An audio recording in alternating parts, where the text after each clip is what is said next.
여러분 안녕하십니까? 포항 MBC 뉴스데스크입니다.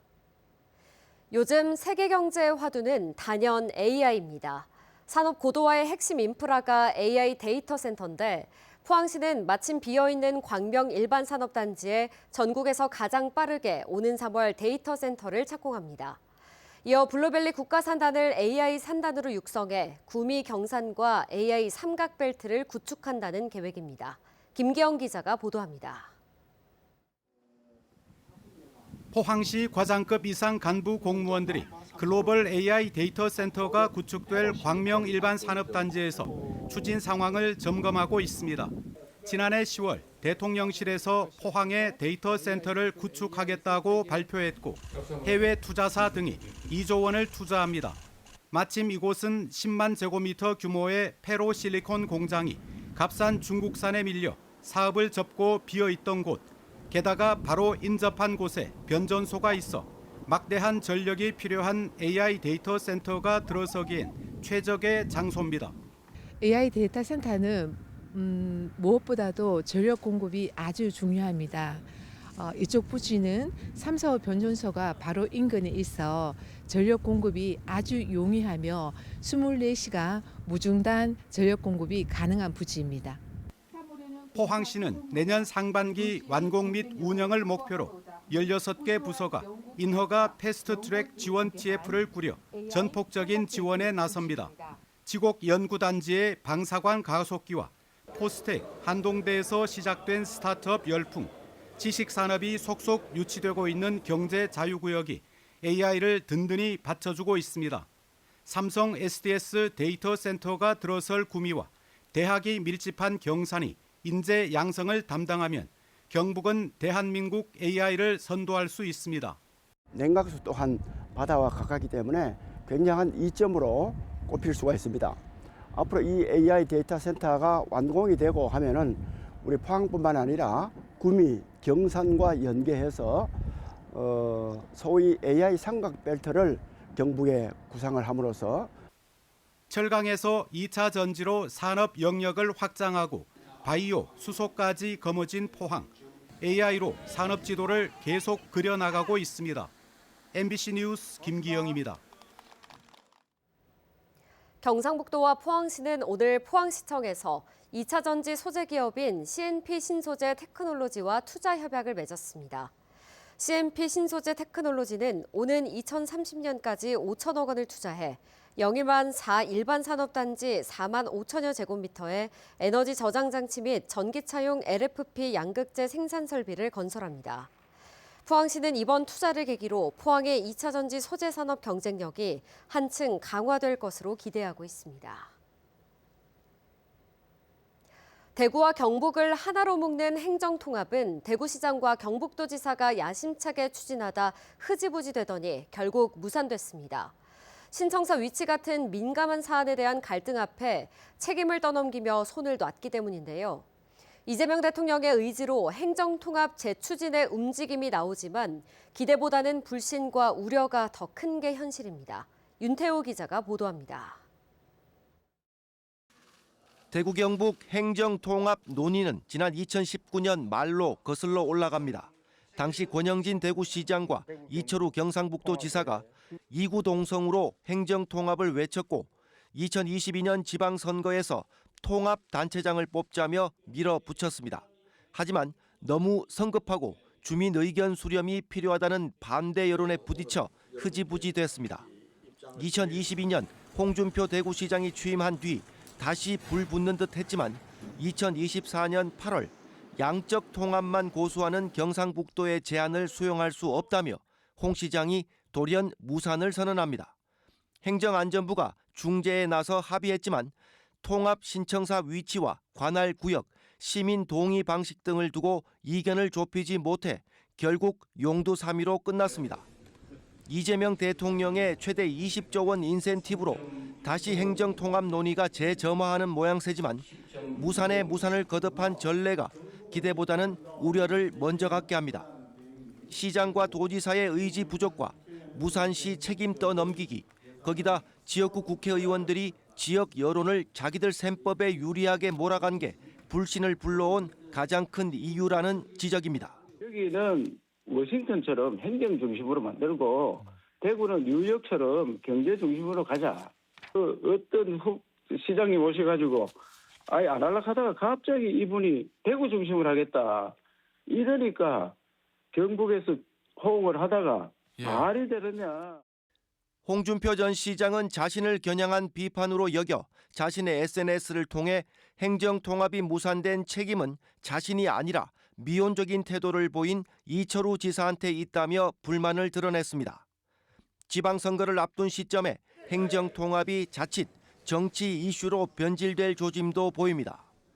국민의힘 김재원 최고위원은 자신의 SNS에 이철우 도지사가 행정통합에 반발한 경북 북부 주민들의 걱정 해소 노력을 하지 않고 있다가 갑자기 통합론을 다시 꺼내 들었다며 당장 가능하지도 않은 행정통합론을 다시 꺼내는 것은 이해할 수 없다며 비판하고 나섰습니다. 주민은 안중에도 없고 정치 이슈로 전락하는 행정통합은 또 다른 갈등만 야기할 거라는 경고가 나오는 대목입니다. 행정 차원에서 또는 정치적 이해관계가 포함되면서 지역민과 괴리된 그런 논의가 이루어질 수 있다. 지역 전체가 충분히 소통하고 논의할 수 있는 시간을 가지고 우리가 행정통합 이야기를 해야 되지 않나. 가장 먼저 논의를 시작하고도 갈등과 불신으로 막을 내린 대구 경북 행정통합이 이재명 정부에서는 어떻게 결론이 날지 500만 시도민들이 곱지 않은 시선으로 지켜보고 있습니다. MBC 뉴스 윤태호입니다. 이철우 경북도지사는 오늘 포항시청에서 열린 CNP 신소재 테크놀로지 투자 협약식에 앞서 기자들과 만나 경북도와 대구시 통합은 머뭇거릴 시간이 없다며 적극 추진할 뜻을 밝혔습니다. 이 지사는 도지사가 직접 쓸 수 있는 예산은 1년에 1조 원가량밖에 안 된다며 그런데 4조 원을 직접 쓸 수 있다면 지역 발전에 큰 보탬이 될 것으로 본다고 강조했습니다. 이어 통합청사 위치 계획을 묻자 이런 작은 문제들은 통합하면서 해결할 문제라며 중앙과 지방 균형 발전도 중요하지만 지역 내 균형 발전도 중요하니 그런 차원에서 접근하면 쉽게 해결되리라 본다고 밝혔습니다. 한편 이강덕 포항시장은 오늘 글로벌 AI 데이터 센터 구축 현장을 방문한 자리에서 경북도와 대구시 통합은 경솔하게 추진될 사안이 아니다라며 신중한 입장을 밝혔습니다. 이 시장은 행정통합 문제는 선거구 제도 개편과 함께 논의돼야 하며 5극 3특 체제로 나아가기 위해서는 연방제 수준의 권한 분산이 필요하다며 그렇지 않을 경우 우려가 크다고 말했습니다. 이어 행정통합은 국가 미래와 직결된 중요한 틀인 만큼 명확한 로드맵을 바탕으로 신중하게 결정해야 하며 졸속으로 추진해선 안 된다고 강조했습니다. 땅은 좁고 바다는 깊은 우리나라, 특히 동해안에서는 부유식 해상풍력이 대규모 재생에너지를 확보할 수 있는 거의 유일한 선택지입니다. 하지만 갈수록 낮아지는 수익성과 장기간 진행되는 사업의 불확실성이 발목을 잡고 있는데요. 사업 정상화를 위해 풀어야 할 과제가 무엇인지 조창래 기자가 정리했습니다. 부유식 해상풍력은 해안에서 50km 안팎 떨어진 먼 바다에 설치됩니다. 경관 논란이 없고 발전량도 고정식에 비해 최대 40%까지 많지만 설치 비용이 많이 들어 고정식에 비해 사업성이 떨어질 수밖에 없습니다. 이 때문에 사업 진행 초기 정부 차원의 각종 보조금이 가장 강력한 유인책으로 작용했고 울산 앞바다 부유식 해상풍력 사업에 뛰어든 국내외 업체들도 이 같은 기대 속에 참여했습니다. 하지만 고정식 해상풍력에 맞춰진 입찰 상한가는 바뀌지 않았고 부유식 해상풍력 발전에 대한 전력 비용 가중치는 오히려 낮아지는 추세. 여기에 환율 변동성과 원자재 가격 상승 등도 부유식 해상풍력에 걸림돌이 됐습니다. 이 때문에 업계는 부유식 해상풍력만의 별도의 입찰 상한가 설정 등 대책 마련을 요구하고 있습니다. 울산 부유식 해상풍력이 국가 에너지 전환 전략의 중요한 축인 만큼 정부의 일관된 정책과 예측 가능한 기조를 바탕으로 제도적, 재정적 지원에 적극 나서주기를 기대합니다. 또 부유식 해상풍력을 위한 공유수면 사용료도 발목을 잡고 있습니다.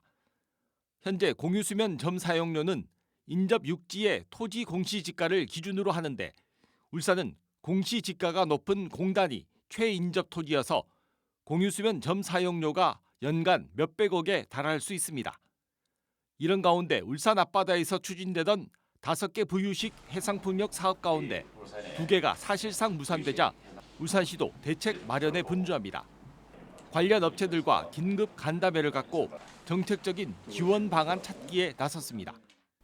울산 부유식 해상풍력은 분산에너지 특구, 재생에너지 100% 실현에 중요한 자원인 만큼 사업이 원활히 추진될 수 있도록 적극 지원하겠습니다. 정부의 탄소 중립 목표치 달성을 위해 부유식 해상풍력은 필수적인 상황에서 이 사업을 되살릴 대책 마련이 필요해 보입니다. MBC 뉴스 조상래입니다. 손병복 울진군수는 오늘 국토교통부 장관실을 방문해 중부권 동서-횡단철도 건설 사업을 제5차 국가철도망 구축 계획에 포함해 줄 것을 촉구하는 공동 건의문을 제출했습니다. 울진군이 건의한 중부권 동서-횡단철도는 충남 서산에서 경북 울진까지 국토 동서를 330km로 연결하는 초광역 철도망입니다. 이번 방문은 국토교통부의 제5차 국가철도망 구축 계획 확정을 앞두고 남북축 위주로 구축된 기존 국가철도망을 보완하기 위해 동서축 철도망 확충의 필요성을 적극적으로 전달하기 위해 추진됐습니다. 지난해 3월 대형 산불에도 불구하고 영덕을 찾은 관광객이 전년도보다 7.7%, 78만 명 늘어난 것으로 나타났습니다. 영덕군은 KT의 빅데이터 집계로 관광객을 파악한 결과 지난해 1,090만 명이 방문한 것으로 나타났으며 특히 한국관광공사 관광데이터랩에 기반한 자료에선 체류 시간은 2.8%, 숙박 방문자는 8.2%, 관광 소비는 17.5% 증가해 관광산업의 질도 좋아졌다고 밝혔습니다. 영덕군은 문화유산 야행과 달빛고래 트레킹 등 야간 관광 콘텐츠 개발로 지역 내 소비 확대에 긍정적인 영향을 미친 것으로 평가했습니다. 지역을 떠나는 청년들, 전국적으로 심각한 현상인데요.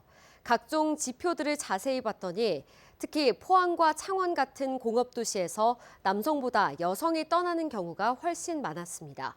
왜 그럴까요? 최원우 기자가 취재했습니다. 창원에서 나고 자란 양지원 씨. 지역대학에 다니며 문화기획자를 꿈꾸는 양 씨는 일자리만 찾을 수 있다면 고향을 떠나지 않겠다고 말합니다. 정말 많이 들어오게 된다면 저도 이제 진해에서 계속 자고 날았기 때문에 굳이 경남 지역을 벗어날 필요는 없다고 생각하고 있습니다. 경남에서 태어난 22살에서 26살 청년 가운데 최근 10년 동안 남성은 11.3%포인트 줄었고 여성은 23.3%포인트가 줄었습니다. 여성 청년 인구가 남성 청년에 비해 2배 이상 경남을 빠져나간 셈입니다. 제가 서 있는 이곳은 창원 산업단지입니다. 경남 경제를 떠받쳐온 현장이지만 여성 청년들에게는 이 안에서 미래를 그리기 어렵다는 목소리도 적지 않습니다. 제조업 중심의 경남이 오랜 기간 남성 중심의 일자리로 굳어져 온 탓입니다. 경남의 산업 구조 자체는 남자가 외벌이로 전통적 업종에 취업을 해서 돈 많이 벌어오고 여자는 보조 업종 할 수밖에 없는 어떤 산업 구조가 형성이 돼 있잖아요. 남성 일자리 중심의 산업 구조에서 여성들의 취업 환경은 어떨까? 경남의 대학에서 토목공학을 전공한 박상미 씨는 대전에서 건설 관련 연구원으로 일하고 있습니다. 고향 경남에서 원하는 일자리를 구하지 못했기 때문입니다. 저도 공대생인데 경남에서는 산업이 좀 더 남성 위주로 구성되어 있기 때문에 여성으로서 그 경남권 내에 취업을 하는 부분이 조금 어려운 부분. 전문가들은 여성들이 문과 계열의 전공 선택으로 취업이 어렵다는 건 잘못된 인식이라며 이공계 전공이더라도 지역에 따라 여성 취업 기회에 차이가 있다고 분석합니다. 문과 가니까 결국엔 니네가 그 기회를 얻어찬 거 아니냐 뭐 이렇게 얘기할 수도 있는 거죠. 이제 이공계를 나오면은 이제 취업이 잘 돼야 되는데 울산, 창원, 거제에 이제 이공계를 나온 여학생들이 취업이 수도권 뭐 예를 들면 경기 남부나 서울이나 충남에 비해서 훨씬 잘 안 됩니다. 남성 중심의 산업 구조와 이공계 출신 여성마저 취업이 어려운 경남의 취업 환경이 여성 청년 탈경남을 가속화하고 있습니다. MBC 뉴스 최원우입니다. 포항해양경찰서는 포항 장기면 앞바다에서 표류하던 낚시어선에 타고 있던 22명을 안전하게 구조했다고 밝혔습니다. 이 낚시어선은 어제 새벽 포항시 남구 장기면 영암 1리항 인근 해상에서 엔진 고장을 일으켰습니다.